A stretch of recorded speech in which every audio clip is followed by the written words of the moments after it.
Hey, deserving listeners, Angela and Michael, let's watch. And I'm just worried, not only about the cancer, about how you feel because you're so adamant, you and your mom, about a baby. What worries me is if I can't have a baby, you will go find someone that can. All right, so there's a lot to comment on here. I haven't commented on the previous season, actually, and all of this season. This is about midway through the last season that they were on, because a lot of it was kind of a repetition of things that have happened before. But this is something that's kind of new. The topic isn't new. Well, it's new. The cancer possibility is new. But they're approaching it, she's approaching it in a new way. She is being very differentiated, very calm, very healthy. She is expressing her worries. She's not attacking him. She's not preemptively attacking him. She is worried about having cancer, which is very concerning to the two of them, very scary. And she's also saying, I'm worried that if there's really no chance of me having a child because of this, maybe a preventative measure has to be taken so that I can prevent my risk of cancer spreading, and thus I'll never be able to have children myself. I'm worried that you're going to leave me. I know how important it is to you and your mom that you have a kid, and I'm worried about that. So she's expressing that. That's great. That gives him a chance to be honest with her because she's not being hostile, and then he doesn't have reasons to lie to her. Let's see what he says. Now, to be clear, it's not okay to lie, but that's their dynamic. She gets hostile, which is unfair, and he lies, which is unfair.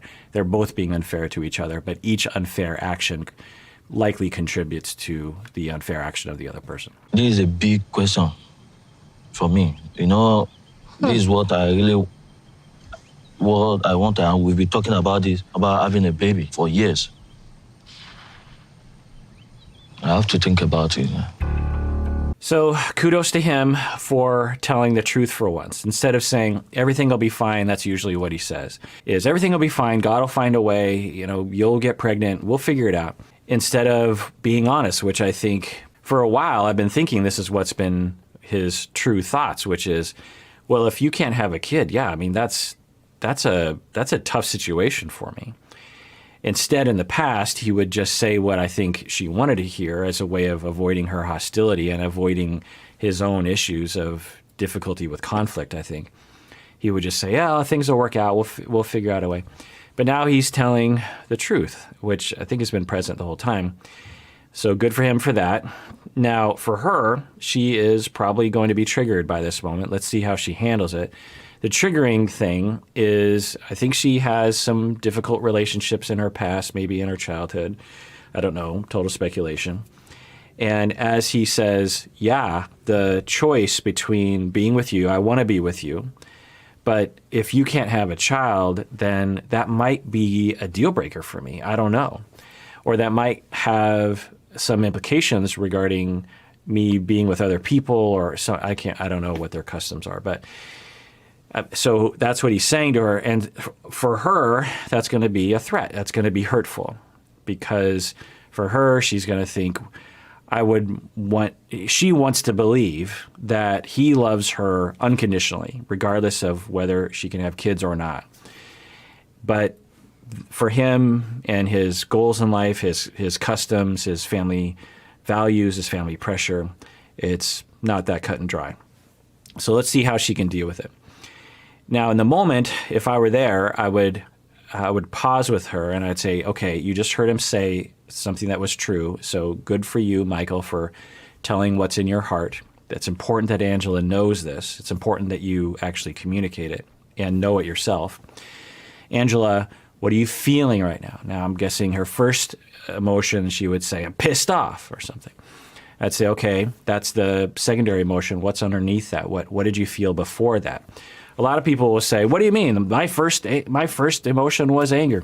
And there's a lot of emotional theory out there and research, and you could debate whether or not the model of primary versus secondary emotions is valid. But I find it to be almost always useful, particularly in situations like this, that people will see eventually, oh, I guess anger wasn't my first response. My first response was panic.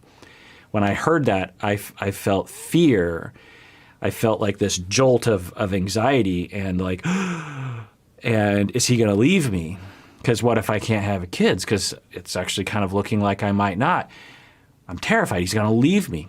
And then I felt hurt that he doesn't love me unconditionally. And then I got angry, and then I got hostile. So I would try to slow her down on that because I think she's prone to jump to hostility. But she started off the conversation very well, but she hasn't been to therapy, to my knowledge, in these past couple of years. So let's see what happens. It's scary to me because if she have a cancer, she can't tell the baby herself. Being a father to a child is one of the most important things for me. I feel unhappy about it. I love you so much, but the idea of not being a father, it's really hard on me. Oh? Yeah, I think he's being honest, and I think he's been mostly consistent with this idea at the very least. I think he has been compliantly optimistic with her in these conversations before, but yeah, he's speaking his values and his emotions. He's like, I love you so much. I want to be with you.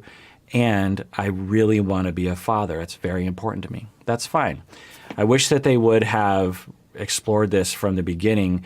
We often run into these kinds of issues. And I wonder if it's part of the long-distance relationship. I bet you it very well could be. Meaning that a lot of the couples on the show, I get to a point where I'm often thinking and sometimes saying, why didn't they talk about this in the first month of dating or the first 6 months of dating? Why are they waiting years later to discuss something as fundamental as this? And now they've invested all this time. They're in love. There's so much at stake. Their lives are intertwined. They might actually be married already. Why are they discussing it now? Why didn't they discuss it earlier? And of course, there's relationship and trauma reasons why we do this, because we're avoidant and we want to preserve what we can. We might not think we will get a better relationship, or we're trying to please the other person, or we go into denial or something. But I think that those play themselves out much faster when you're in person. It's just an hypothesis. When you're dating in person and you're seeing each other almost every day and you're talking, I think there's more likelihood of it coming up.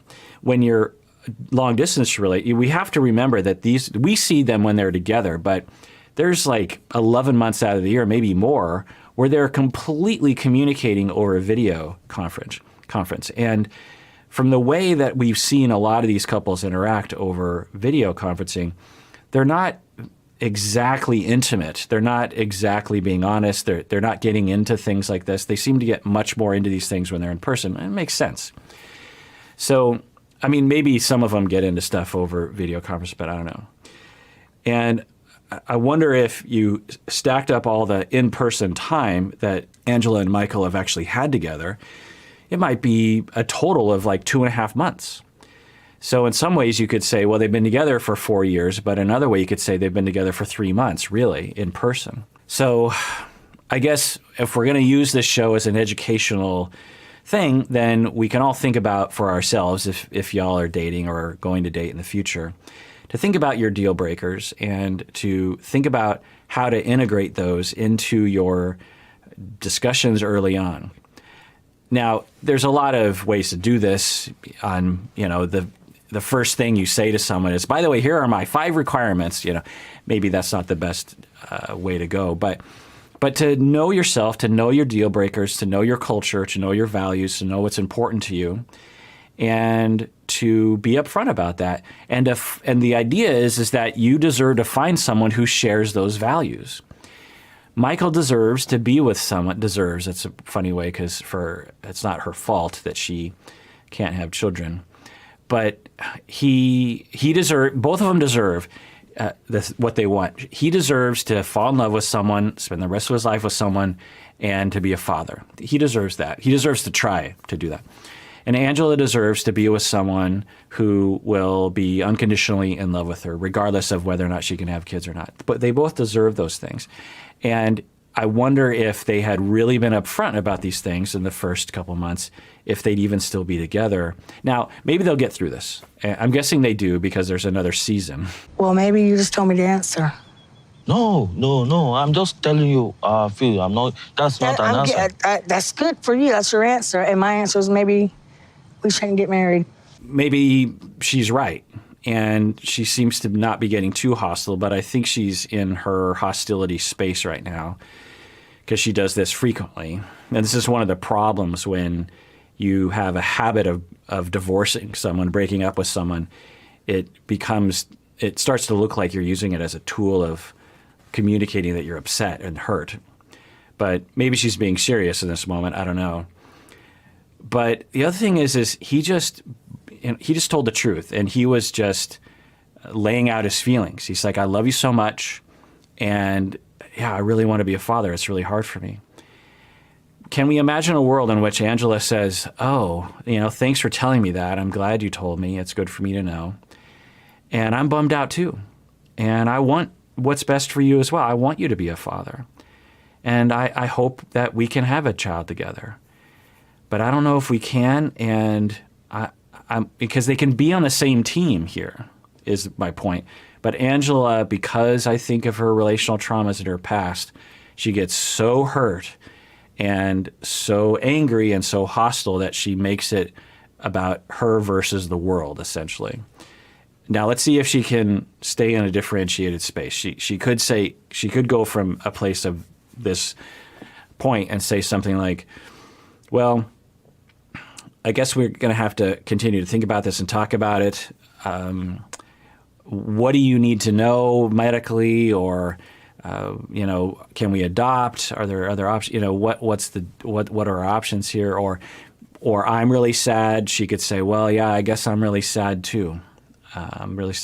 So let's see where she decides to go. Now, I worry also because he is being honest for one of the first times on camera, like truly honest, where he's truly just speaking from the heart. And I'm worried that he's going to perceive this situation as a negative, and thus he has less reasons to do this in the future. If I couldn't have a baby, right now you just told me. No. There's no thinking about it. Either you love me enough, of course, I or love you you don't. now. Because if a baby's that important, Michael, we don't need to get married. I have more things to worry about than a baby. It's a big question right now, and I can't just give you a quick answer like that. Okay, so they're keeping things under wrap, and you see his way of getting her to calm down. He does this a lot, and I think that it's kind of working. And I think he's handling it pretty well. He's just like, look, it's a big question, what you're asking me. This is a big deal, and I'm telling you how I feel about it. Let's talk to the doctor. Let's see what happens. Now, from her side, it makes some sense. The minor hostility coming out isn't helpful, but it does make sense. The fear of like, oh crap, I guess he really is kind of saying, if I can't have a baby, he needs to leave me, or something along those lines. That's very scary. Maybe I need to think about what's best for me in this situation based on my prediction of whether or not I can have a child. And also based on my values. I want to be with someone who wants to be with me regardless. Caused him to change his mind about me and Michael's relationship. Baby, I owe you the most honest answer, but I'm going to give you a response later. If you don't love me enough to just be with me without a baby, because if I've tried everything I can, that's it. There's no baby. So on the scale of things, this is a very healthy conversation. He's saying, you deserve an honest answer. And once I get all the information, then I will give you my honest answer. And it's a very tough decision for me. And for her, she is saying, I want to be with someone who loves me regardless. Okay, it's totally fine. You don't have to get hostile. You don't have to yell at each other. You don't have to get impulsive. So they're doing really well. And the cycle that they have, as I've been pointing out, is he withdraws and lies. At the same time, she gets hostile and aggressive, which causes him to be more withdrawn and more lies, and more deception and shady behavior, which causes more hostility. They both cause each other. Right now, as he is more honest, she is being less hostile.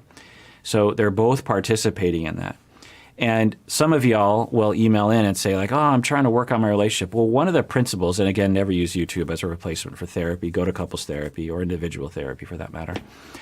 But in systems theory, you can affect a system by changing the way you react in the system.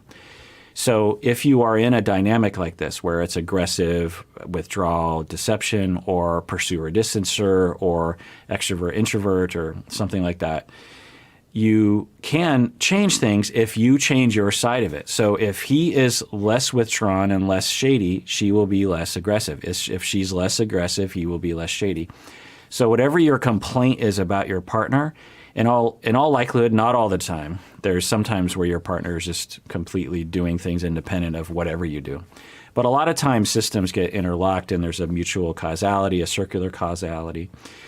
And if you change your part, then it will change the other part. Pursuer distancer. If you're the pursuer and the other person's distancing, if you stop pursuing, the other person will stop distancing. It's more complicated than that, but we see an example of systems theory in action right here. You know, you're that kind of man, it's not your fault, but that's not a man for me. It's great.